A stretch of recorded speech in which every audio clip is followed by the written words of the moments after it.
नूह अलैहिस्सलाम ने जब अल्लाह को पुकारा तो अल्लाह ने नूह अलैहिस्सलाम को एक बड़ी कश्ती बनाने की वही की। नूह अलैहिस्सलाम एक पहाड़ पे रहते थे। लोग जब नूह अलैहिस्सलाम को कश्ती बनाते हुए देखते तो उनका बहुत मजाक बनाते और कहते, ये कैसा मजनून है जो पहाड़ पे कश्ती बना रहा है। धीरे धीरे बहुत मेहनत के बाद एक बहुत बड़ी कश्ती तैयार हो गई।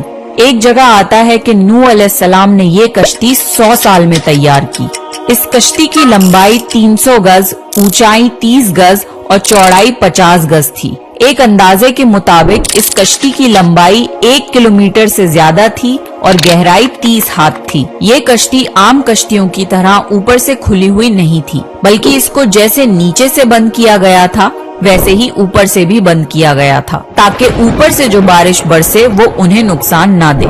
इस कश्ती के 3 फ्लोर्स थे और हर फ्लोर में एक दरवाजा था। अल्लाह ने नूह अलैहिस्सलाम को हुक्म दिया कि मोमिनों को और अपने घर वालों को और जमीन पर बसने वाले तमाम जानवरों का जोड़ा जोड़ा इस कश्ती में सवार कर लो। फिर अल्लाह ने आसमान और जमीन में से पानी खोल दिया और सैलाब आ गया। इस सैलाब ने दुनिया में रहने वाले इंसान और जानवर सबको गर्क कर दिया। तूफान का पानी पहाड़ों से भी ऊपर हो गया और सिर्फ नूह अलैहिस्सलाम की कश्ती इस तूफान में बाकी रही।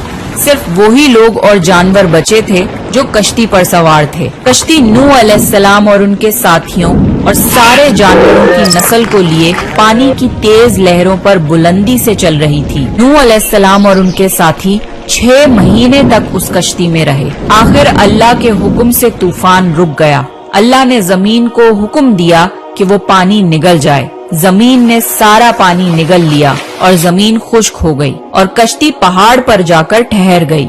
अब उन्हें हुक्म हुआ कि सलामती के साथ कश्ती से उतर आइए। आप सब पर बरकत नाजिल होगी और उन नस्लों पर भी जो आपसे पैदा होंगी। फिर सिर्फ नूह अलैहिस्सलाम से आगे की नस्ल शुरू हुई। सारे जानवरों की नस्लें भी यहीं से फिर से पैदा हुई। नूह अलैहिस्सलाम की कश्ती आज भी मौजूद है। रिसर्चर्स ने टर्की में इस कश्ती को ढूंढ लिया है। कुरान में अल्लाह ने फरमाया, और बेशक हमने इस वाक़े को निशानी बना के बाकी रखा। बस है कोई नसीहत हासिल करने वाला?